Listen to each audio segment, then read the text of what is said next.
স্বাগতম জনাইছোঁ মিডিল অসমলৈ আৰু মই জাকাৰিয়া মই বৰ্তমান উপস্থিত আছোঁ জামিয়া অসম দাৰুল হাদিছ জয়নগৰ মাদ্ৰাছাত আৰু যেহেতু প্ৰতি বছৰত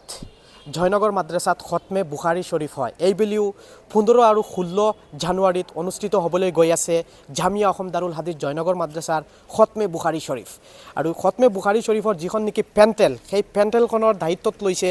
এইজন যুৱকে তো প্ৰথমতে আপোনাক স্বাগতম জনাইছোঁ মিডিল অসমলৈ তো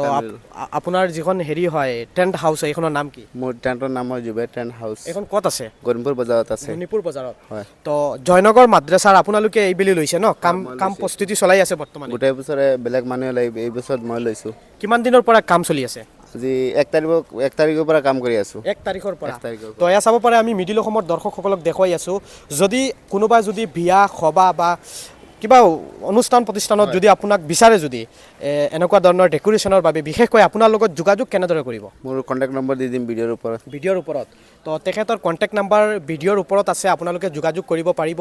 যদি কোনোবা যদি মোবাইলৰ পৰা পিকচাৰ এখন আনি দি কয় এনেকুৱা ধৰণৰ ডিজাইনৰ পেণ্টেল এখন বনাই দিব লাগে আপোনালোকে পাৰিবনে নাই পাৰিম আপোনাৰ কিমানজন মানুহ আছে মোৰ মানুহ এইবিলাক কোনো লিমিট নাই 5জন 10জন 15জন এনেকৈ ডাঙৰ কাম হ'লে বেছি মানুহ লৈ আহিম যিমান ডাঙৰ কাম হ'ব সিমানেই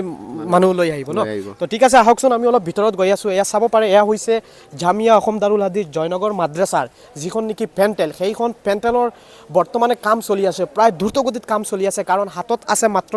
কেইটামান দিন পিছে আৰম্ভ হ'ব এইবেলিৰ খতমে বুখাৰী শৰীফ আৰু এইজন যুৱকে জুবেৰ আহমেদে লৈছে দায়িত্ব তেখেতে বৰ্তমানে পেণ্টেলৰ কাম চলাই আছে তো যদি আমাৰ ভিডিঅ' চাই কোনোবাই কয় যদি